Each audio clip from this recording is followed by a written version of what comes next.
ആ ചിരി തന്നെ നിഷ്കളങ്കതയുടെ പ്രതീകമാണ്.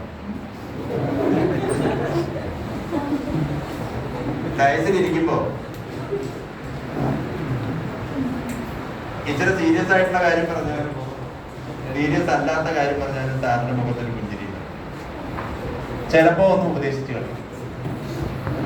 അത് അഭിഭാഷകന് സീനിയർ എന്നോ ജൂനിയർ എന്നോ അല്ല, സാറിന് ആ പോയിന്റില് എന്താണ് സാറിന്റെ അഭിപ്രായം, അത് ഓപ്പൺ കോടതിയിൽ അത് അങ്ങനെ തന്നെ പറയുക എന്നുള്ളൊരു ശീലമാണ് സാറിനുള്ളത്. അതുകൊണ്ടൊരു ഗുണം, ആ പോയിന്റില് അഭിഭാഷകർക്ക് ഗുണമുണ്ടാകാം, പക്ഷെ ആ പോയിന്റിൽ പഠിച്ചു പറയുന്ന അഭിഭാഷകരെ കൊണ്ട് സാറിനും ഗുണമുണ്ടാകാം. അങ്ങനെ രണ്ട് ഗുണമുണ്ട്. പഠിക്കുകയും പഠിപ്പിക്കുകയും ചെയ്യുന്ന ഒരു കോടതിയായിട്ടാണ് എനിക്ക് തോന്നിയത്. വളരെ നല്ല, യാതൊരു ദുഷ്പേരുകളും കേൾപ്പിക്കാതെ എല്ലാവർക്കും സമാരാധ്യനായ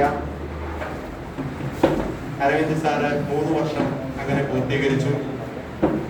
അദ്ദേഹത്തിന് സർവമംഗളങ്ങളും ഈ അവസരത്തിൽ നേരുകയാണ്. മൂവാറ്റുപുഴ ബാർ അസോസിയേഷന്റെ സ്നേഹവും കടപ്പാടും എല്ലാം ഈ അവസരത്തിൽ സാറിനെ അറിയിക്കുന്നു. സാറിന്റെ കുടുംബത്തിന്, സാറിന്റെ കുട്ടികൾ എന്റെ വീടിനടുത്തുള്ള സെന്റ് സ്കൂളിലാണ് പഠിക്കുന്നത്. ഞാൻ മിക്കപ്പോഴും സാറിനെ വഴിയിൽ വെച്ച് കാണാറുണ്ട്. അങ്ങനെ കാണുമ്പോഴെല്ലാം സാറ് വണ്ടി നിർത്താറുണ്ട്. ഒന്ന് ഹായ് പറഞ്ഞിട്ട് അല്ലെങ്കിൽ ഒന്ന് ചിരിച്ചിട്ടാണ് ആ മുഖം എന്റെ മനസ്സിൽ നിന്നും സാർ ഇവിടെ നിന്ന് പോയാലും ഒരിക്കലും മായുകയില്ല. സാറിന്റെ ഓർമ്മകൾ എപ്പോഴും ഞങ്ങൾക്കിടയിൽ ഉണ്ടാകും. എല്ലാവരെയും, ഞങ്ങളെ ഒരുപോലെ സ്നേഹിച്ച ഒരു ജുഡീഷ്യൽ ഓഫീസറാണ് ഇവിടെ നിന്ന് സ്ഥാനം മാറി പോകുന്നത്. അദ്ദേഹത്തിനും കുടുംബത്തിനും എല്ലാ സർവ്വ ഐശ്വര്യങ്ങളും സർവേശ്വരൻ നൽകട്ടെ. അദ്ദേഹത്തിന് ഇനി ഉന്നതികളിലേക്ക്, ജുഡീഷ്യറിയുടെ ഉന്നതികളിലേക്ക് സ്ഥാനക്കയറ്റം ലഭിക്കട്ടെ.